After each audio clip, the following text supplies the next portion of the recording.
रहीम dear students, अस्सलाम वालेकुम। ये बात तो हम सभी जानते हैं कि हमें ज़िंदा रहने के लिए ख़ुराक की ज़रूरत होती है, क्योंकि ख़ुराक हमें ग्रोथ, एनर्जी और नॉर्मल अफ़ाल सरअंजाम देने के लिए काम आती है। ऐसे तमाम आमाल जिनमें ख़ुराक खाना या इसको तैयार करना या इसे जज़ब करना और ग्रोथ और एनर्जी के लिए जिस्मानी मादों में बदल देना शामिल है, मजमूई तौर पर न्यूट्रिशन कहलाते हैं, यानी तग़ज़िया। इसके बाद न्यूट्रिएंट्स का ज़िक्र करते हैं। न्यूट्रिएंट्स यानी ग़िज़ाई मादे, ये ऐसे एलिमेंट्स या कंपाउंड्स होते हैं जो एक जानदार हासिल करता है और इन्हें एनर्जी या नए मटेरियल बनाने के लिए इस्तेमाल करता है। इसके बाद जानदारों को खुराक के हसूल के एतबार से दो बड़े ग्रोहों में तकसीम किया जाता है। एक होते हैं ऑटोट्रॉफ्स, यानी ये वो जानदार हैं जो पानी, कार्बन डाइऑक्साइड और मादनियात अपने माहौल से हासिल करके अपना खाना खुद तैयार करते हैं, जो इनको ग्रोथ और एनर्जी के लिए चाहिए होता है। और दूसरे नंबर पर आते हैं हेटरोट्रॉफ। हेटरोट्रॉफ वो जानदार होते हैं जो बाहर से बना बनाया खाना हासिल करते हैं, जैसा कि हम इंसान। और अगर ऑटोट्रॉफ्स की बात करें तो इसमें तमाम के तमाम वो पौधे आ जाते हैं जो फोटोसिंथेसिस के ज़रिए ग्लूकोज बनाते हैं। इस वीडियो में हम पौधों के हवाले से तग़ज़िया यानी उनकी न्यूट्रिशन और उनके ग़िज़ाई अज्जा यानी न्यूट्रिएंट्स को डिस्कस करेंगे। जैसा कि मैं पहले आपको बता चुका हूं कि पौधों के पास ऑटोट्रॉफिक न्यूट्रिशन के लिए सबसे बेहतर मैकेनिज़्म मौजूद है। पौधे कार्बन डाइऑक्साइड और पानी से हाइड्रोजन और ऑक्सीजन लेते हैं। इन एलिमेंट्स के अलावा पौधों को मुख्तलिफ अफ़ाल और स्ट्रक्चर्स के लिए मिनरल्स एलिमेंट्स की भी ज़रूरत होती है। पौधों को जिन न्यूट्रिएंट्स की बड़ी मिकदार में ज़रूरत होती है, इन्हें मैक्रोन्यूट्रिएंट्स कहते हैं, जैसे carbon dioxide, hydrogen, oxygen, nitrogen, magnesium और पोटाशियम वगैरह। इस तरह वो न्यूट्रिएंट्स जिनको पौधों को कम मिकदार में ज़रूरत होती है, इनको माइक्रोन्यूट्रिएंट्स कहते हैं, मसलन iron, molybdenum, boron, chlorine, zinc वगैरह। नेक्स्ट हम इनकी फ़र्दर डिटेल देखते हैं। मैक्रोन्यूट्रिएंट्स यानी वो न्यूट्रिएंट्स जो ज़्यादा मिकदार में चाहिए होते हैं, उनमें फास्फोरस, एटीपी, न्यूक्लिक एसिड और कोएंजाइम का अहम तरीन हिस्सा है। बीज उगने, प्रोटीन की तैयारी और फोटोसिंथेसिस वगैरह के लिए लाजमी है। दूसरे नंबर पे पोटाशियम है। ये स्टोमेटा के खुलने और बंद होने को कंट्रोल करता है, पत्तों से पानी के ज़िया को भी रोकता है। इसके बाद सल्फ़र है। सल्फ़र प्रोटीन्स, विटामिन्स और एंजाइम्स का हिस्सा होता है। इसके बाद कैल्शियम है। कैल्शियम एंजाइम्स को फ़ाल बनाता है, यानी उनको काम करने के लायक बनाता है। उसके अलावा सेल वाल की साख्त का हिस्सा है। सेल में पानी की हरकत जो हैं उनको भी ये कंट्रोल करता है। इसके बाद चंद माइक्रो न्यूट्रिएंट्स में आयरन है।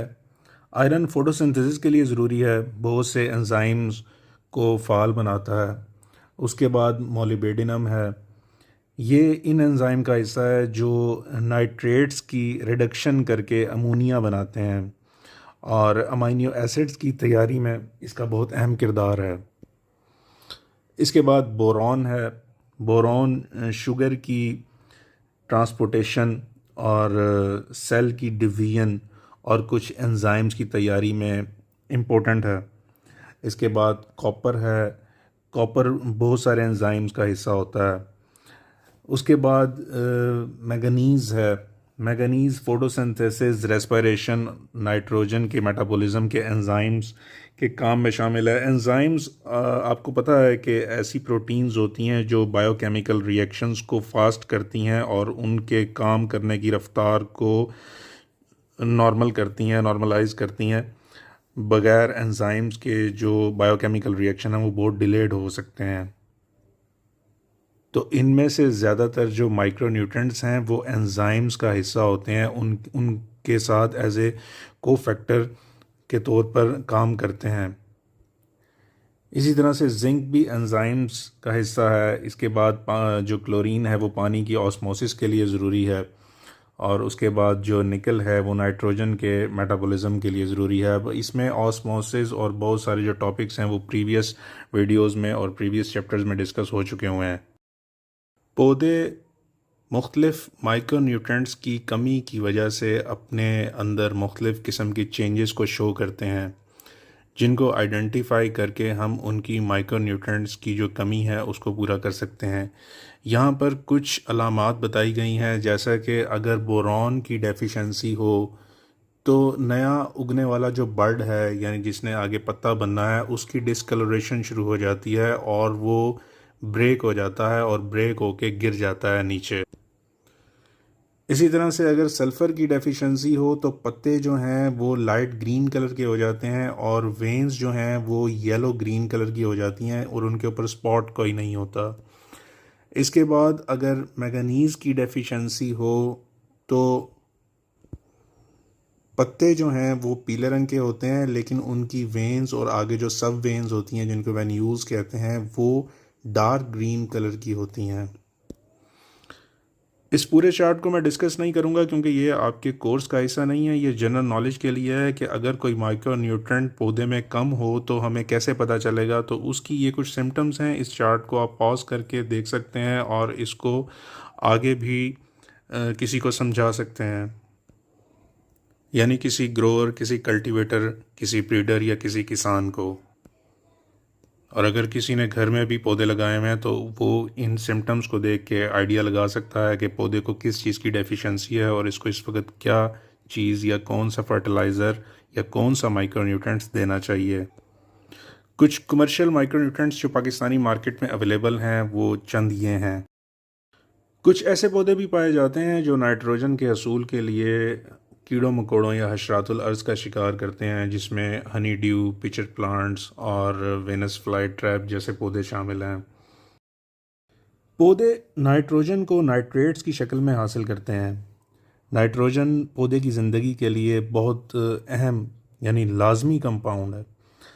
मसलन प्रोटीन, न्यूक्लिक एसिड यानी डीएनए, उसके अलावा हार्मोन्स, क्लोरोफिल, वाइटामिन्स, एंजाइम्स, तकरीबन सब का ये अहम जज़ो है। हर चीज़ में ये पाया जाता है। नाइट्रोजन के बगैर पौधे की जितने भी इंपॉर्टेंट केमिकल्स हैं उनमें से कोई भी नहीं बन सकता अगर नाइट्रोजन ना हो तो। और नाइट्रोजन का मेटाबॉलिज्म तने और पत्ते की ग्रोथ के लिए बहुत अहम है। ज़रूरत से ज़ायद नाइट्रोजन फूल और फल बनने में ताख़ीर का बाइस बन सकती है, क्योंकि जो नाइट्रोजन है वो पौधे की वेजिटेटिव ग्रोथ, जिसमें ग्रीन पार्ट्स शामिल हैं, उनकी ग्रोथ के लिए होती है। जबकि फल और फूल जो हैं वो डिले हो जाते हैं, क्योंकि अगर पौधा नाइट्रोजन की ज़्यादती की वजह से अगर अपने ग्रीन पार्ट्स बनाता रहेगा तो वो फ्लावरिंग की तरफ या फ्रूटिंग की तरफ देर से आएगा। तो इसलिए नाइट्रोजन की ज़्यादती भी ठीक नहीं है और नाइट्रोजन की कमी जो है वो भी ठीक नहीं है, क्योंकि अगर कमी होगी तो पौधा पैदावार कम देगा और पत्तों की जो ग्रोथ है वो नहीं होगी, पत्ते जो हैं वो येलोइश रहेंगे। इस वजह से नाइट्रोजन जो है वो एक मॉडरेट क्वांटिटी में पौधे को चाहिए होती है। इसके बाद मैग्नीशियम की बात करें तो मैग्नीशियम क्लोरोफिल मॉलिक्यूल की साख्त का अहम जुज़ो है। यहाँ पर आप डायग्राम में देख सकते हैं, ये वाला जो मॉलिक्यूल है ये क्लोरोफिल का है और क्लोरोफिल के मॉलिक्यूल में इस जगह पर अगर आप देखें तो ये मैग्नीशियम जो है वो जो नाइट्रोजन से चारों तरफ से घिरी हुई है, ये इसका सेंट्रल पार्ट है। बगैर मैग्नीशियम के जो क्लोरोफिल का मॉलिक्यूल है वो कंप्लीट ही नहीं होता। और क्लोरोफिल की इंपॉर्टेंस का अंदाज़ा आप यहाँ से लगा सकते हैं कि पौधे जो खुराक बनाते हैं उसमें क्लोरोफिल ही वो पिगमेंट है जो सूरज की रोशनी को ट्रैप करके एनर्जी यूटिलाइज करके एटीपी में कन्वर्ट करता है। तो उसके अलावा ये कार्बोहाइड्रेट्स, शुगर और फैट्स बनाने वाले एंजाइम्स के काम करने के लिए भी बहुत ज़रूरी है। और ये फल और जो नट्स होते हैं, नट्स बनाने का के लिए भी इस्तेमाल होता है और बीजों के उगने के लिए भी बहुत ज़रूरी है। मैग्नीशियम की कमी से पत्ते जर्द हो जाते हैं और मुरझा जाते हैं, जिसकी वजह से पौधा अपनी ग्रोथ कंटिन्यू नहीं रख पाता। नेक्स्ट इम्पोर्टेंस ऑफ फर्टिलाइज़र है, यानी खादों की अहमियत। शुरू में इंसान जब पौधे काश्त करना शुरू हुआ तो उसको पता चला कि अगर ज़मीन के अंदर कुछ ऐसे मादे डाल दिए जाएं जो पौधे के पसंदीदा हों तो पौधा उससे ज़्यादा फल देता है और ग्रोथ भी अच्छी करता है और फूल भी ज़्यादा लेकर आता है। तो ऐसे मादे जो पौधे की इन तमाम चीज़ों को बेहतर करते हैं, यानी उसकी ग्रोथ को, उसके फल आने की और फूल बनाने की सलाहियत को, तो ऐसे मादों को फर्टिलाइज़र का नाम दिया गया, यानी पौधे की जो खादें हैं। अब इनमें दो बड़ी इकसाम हैं, एक ऑर्गेनिक सोर्स से होती हैं और एक इनऑर्गेनिक सोर्स से होती हैं। ऑर्गेनिक वो होती हैं जो ज़िंदा चीज़ों से हासिल की जाती हैं और इनऑर्गेनिक वो होती हैं जो सिंथेसाइज की जाती हैं लेबॉर्ट्री में या फैक्ट्रीज़ में या मुख्तलिफ़ तरीक़ों से। सबसे पहले ऑर्गेनिक फ़र्टिलाइज़र की बात करते हैं। ऑर्गेनिक फ़र्टिलाइज़र जो है वो पौधों और जानवरों के मादों से हासिल होते हैं। ऑर्गेनिक फ़र्टिलाइज़र्स ज़्यादा पेचीदा भी होते हैं और पौधों की काबिल इस्तेमाल हालत में टूटने के लिए वक्त लेते हैं, यानी उनकी जो डिग्रेडेशन होती है वो काफ़ी टाइम लेती है। उसके बाद जानवरों का जो फुजला है, जैसे फार्म यार्ड मैन्योर भी कहते हैं, और उसके अलावा जो मिली जुली खाद ऑर्गेनिक फर्टिलाइज़र के तौर पर इस्तेमाल होते हैं। यहाँ पर कुछ एग्जांपल्स मैंने बताई हैं, जिसमें ये चिकन मैन्योर है, उसके अलावा ये ब्लड मील है, उसके अलावा ये बोन मील है। यानी ये सारे के सारे जो हैं वो लिविंग सोर्स यानी जानवरों और पौधों से ही हासिल किए जाते हैं। और ये तमाम ऑर्गेनिक जो फर्टिलाइज़र हैं ये मिट्टी में पानी की निकासी, इसमें हवा का गुज़र यानी एरेशन और न्यूट्रेंट्स पर गिरफ्त रखने की जो सलाहियत है उसमें इजाफ़ा करते हैं सॉइल की। उसके बाद अगर फितरी तौर पर पाए जाने वाले इन ऑर्गेनिक फर्टिलाइज़र्स की बात करें तो इनमें रॉक फॉस्फेट आते हैं, उसके अलावा जो एलिमेंटल सल्फ़र हैं और जिप्सम हैं, ये चीज़ें शामिल हैं। इनमें कीमियाई तब्दीलियां नहीं की गई होती। जिन फर्टिलाइज़र्स में नाइट्रोजन सबसे अहम एलिमेंट होता है, इन्हें नाइट्रोजन फर्टिलाइज़र भी कहा जाता है।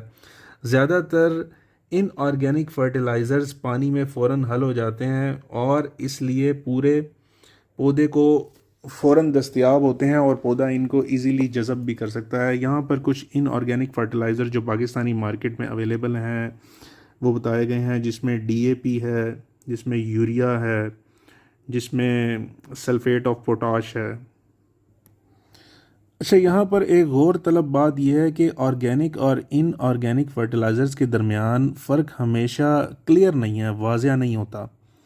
मिसाल के तौर पे यूरिया एक ऑर्गेनिक कंपाउंड है, लेकिन कीमियाई तरीके से तैयार करदा यूरिया का शुमार इनऑर्गेनिक फर्टिलाइज़र्स के साथ भी किया जा सकता है। इसके बाद बात करते हैं फर्टिलाइज़र्स के इस्तेमाल से मुतल्लिक माहौलियाती ख़दशात, जो हैज़र्ड्स हैं, जो रिजर्वेशंस हैं, वो क्या हैं। सबसे पहला जो इनका बैड इफ़ेक्ट है वो सॉइल पे यानी ज़मीन पे होता है। अब इन ऑर्गेनिक फर्टिलाइज़र जो है वो ज़मीन की जो न्यूट्रेंट्स होल्ड करने की कैपेसिटी है उस पर बैडली इफ़ेक्ट करते हैं। वो किस तरह से करते हैं, क्योंकि इनकी वजह से सॉइल जो है वो एसिडिफाई हो जाता है। उसके अलावा जो न्यूट्रेंट्स हैं वो लीच डाउन कर जाते हैं, क्योंकि सॉइल जो है वो एसिडिफाई हो गया है। और इसकी वजह से जो सॉइल के अंदर ऑर्गेनिक मैटर होता है वो भी रिड्यूस हो जाता है, उसकी कमी वाक़या हो जाती है। और दूसरा, सॉइल जो है वो सेलाइन हो सकता है, यानी उसके ऊपर जो नमकियात हैं वो जमा हो सकती हैं। इसके बाद जैसे आपको बताया है कि जो इन ऑर्गेनिक फर्टिलाइज़र्स हैं वो पानी में सॉल्युबल होते हैं। अब वो पानी में सॉल्युबल होने की वजह से पौधे को जितने चाहिए वो तो पौधा ले लेता है, लेकिन बाकी पानी जब सीप डाउन करता है अंडर वाटर, जो वाटर टेबल है उसके अंदर जाके मिलता है और उस इस तरह से फिर वो ट्रैवल करता हुआ नदी नालों दरियाओं समंदरों तक जाकर पहुंचता है। तो वहाँ पर पूरे एक इकोसिस्टम को वो हैज़र्ड कॉज करता है। वो किस तरह से करता है इसको हम समझते हैं। इसमें एक प्रोसेस होता है यूट्रॉफिकेशन। ये एक ऐसा अमल है जिसमें झीलों, दरियाओं या दीगर आबी ज़खायर में ग़िज़ाई अज्जा, ख़ास तौर पर नाइट्रेट्स और फास्फेट जो कि इनऑर्गेनिक फर्टिलाइज़र्स में पाए जाते हैं, इनकी मिकदार हद से ज़्यादा बढ़ जाती है। और ये ज़्यादातर जो खादें हैं वो ये सारे के सारे केमिकल्स अपने अंदर रखती हैं। और ये पानी जब नदी नालों झीलों में जाता है तो उसका नुकसान ये होता है कि ये वाले जो केमिकल्स हैं उनको एलजी अपने ग्रोथ के लिए इस्तेमाल करती है और बहुत ज़्यादा अफजाइश कर जाती है, जो पानी के दीगर जानदारों के लिए ऑक्सीजन की कमी और माहौलियात में बिगाड़ का सबब बन सकती है, क्योंकि वो जब डेथ हो जाती है एलजी की तो वो पानी में से ऑक्सीजन जो है वो जज़ब कर लेती है। और एलजी के मरने से ज़्यादातर जो है वो पानी में रहने वाले बाकी जो जानदार हैं वो ऑक्सीजन की अदम दस्तयाबी की वजह से जो हैं वो मुतासिर होते हैं और उनकी डेथ हो सकती है। यानी आप ये कह लें कि ऑक्सीजन की कमी की वजह से जो मछलियां हैं और दीगर आबी जानदार जो हैं वो ज़िंदा नहीं रह पाते, जिससे पानी की जो हयातियात और माहौलियात है वो सारी की सारी बिगड़ के रह जाती है।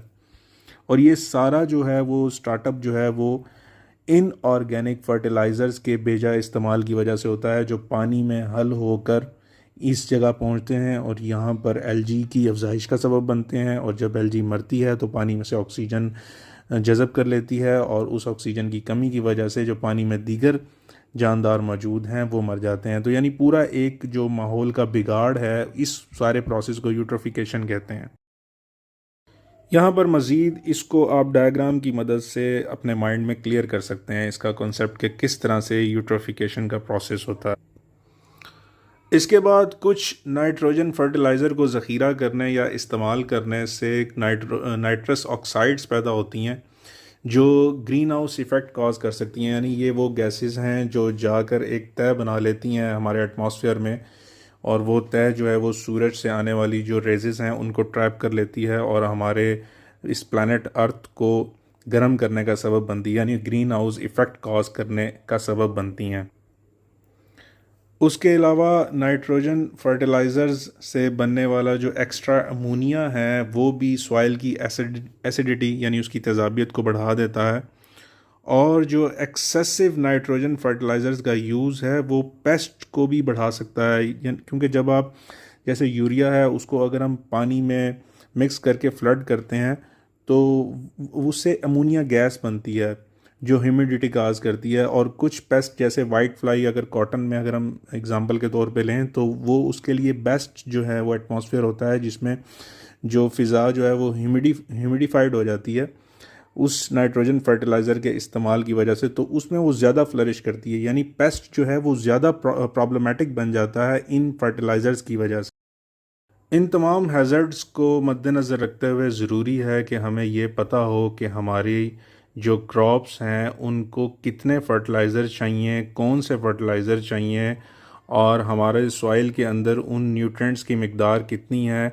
इसलिए ज़रूरी है कि आप कोई भी फसल या कोई भी क्रॉप की कल्टीवेशन या उसको लगाने से पहले आप अपने सॉइल का टेस्ट करवाएं और उसमें देखें कि उसके अंदर क्या क्या चीज़ें, कौन कौन से न्यूट्रेंट, कौन कौन से माइक्रो और मैक्रो न्यूट्रेंट्स की डेफिशिएंसी है और कौन कौन से ज़्यादा हैं, ताकि आपको आइडिया हो कि आपने अपने सॉइल को क्या देना है। क्योंकि अगर आप इस तरह से बेहंगम इस्तेमाल करेंगे फर्टिलाइज़र्स का तो वो सारे के सारे इन्वायरमेंटल हैज़र्ड्स जो हम पहले डिस्कस कर चुके हैं उसका सामना हमें करना पड़ सकता है। यहाँ चार्ट में कुछ क्रॉप्स और उनके जो एनपीके रिक्वायरमेंट है वो दी गई है।